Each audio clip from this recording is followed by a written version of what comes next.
Welcome back to America Decides. While appearing at the UN General Assembly yesterday, President Biden touted his administration's work on addressing climate change.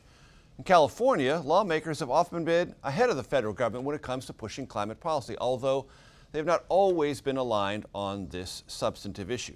CBS News California investigative correspondent Julie Watts joins us now from right outside the Capitol in Sacramento. It's good to see you, Julie. If there's any state, and I'm a native Californian, I know a little bit about this, where elected officials and the public are more or less aligned on the issue of climate change, it's California. Isn't that correct?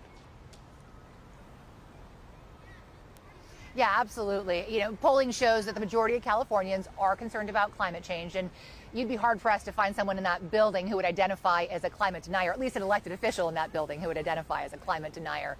But that does not mean that California lawmakers vote in favor of environmental legislation 100% of the time. In fact, we recently found about 27% of votes from Democratic lawmakers in California's capital were against environmental legislation.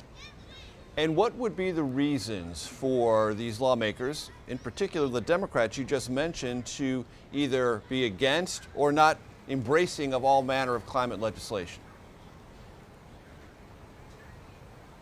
Yeah, you hit the nail on the head there. In some cases, they just withhold their vote. They don't vote against. That's considered a polite no here in California. So, I mean, Major, you know this, but, you know, folks at home may not.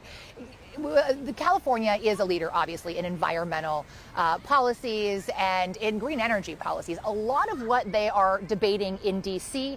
is already law here in California. Cap and trade, for instance, has been law here for years, right? So the policies being debated inside California's capital, those are often novel, right? They're untested in some ways. And so there is concern among California lawmakers that there may be unintended consequences for moving too fast. They point to gas prices, which are the highest in the nation here in California, in part because of some of our environmental legislation. And they also point to jobs. This comes as a surprise to many, but California is among the largest oil producers and refiners in the country, and that accounts for a lot of jobs. So we tracked down a couple of the lawmakers that are most often associated with the oil and gas industry, and we asked them to explain their votes. Here's what they said.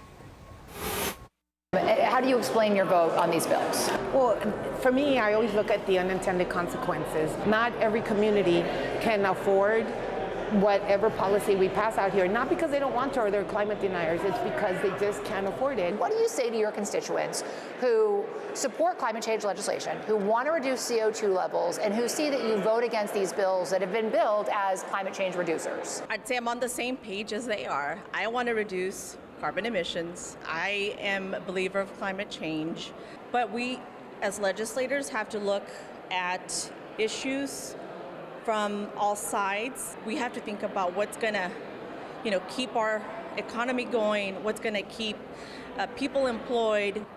So you can see economy is certainly top of mind inside this building and for many California voters right now. There is an old saying in our business, Julie, you know it well, follow the money. Is it true that when you were looking into this, you discovered that Democrats, maybe to your surprise or maybe to our audience's surprise, with some regularity, accept money from the fossil fuel industry? Yeah, overall, and I actually was surprised to find this, overall, California Democrats get more money from oil and gas than Republicans do in California. And that is not the case in Congress, right? That's unique to California. Now, it's likely because we have so many more Democrats here in California. We've got a Democratic supermajority. So just the sheer numbers, when you total it all, account for more money. But what's really interesting is we wanted to know, is that why they're voting against environmental legislation? So we analyzed, with the help of CalMatters and their digital democracy database, we analyzed more than 6,000 bill positions on over 100 bills related to oil and gas. And we looked at how everybody voted in every committee and on the floor.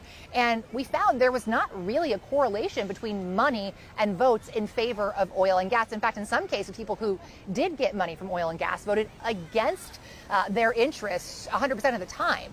So then we looked deeper at some of the other lobbies here in California, and I know you know this, but labor is probably the strongest influence inside California's capital, the labor unions, that is. Stick with me here, Major. Recently, we were looking at different studies analyzing how much the jobs pay here, right? Fossil fuel jobs, according to recent surveys, pay more and have better benefits in California than many of the clean energy jobs do. That also is not the case across the rest of the country. That's the case here.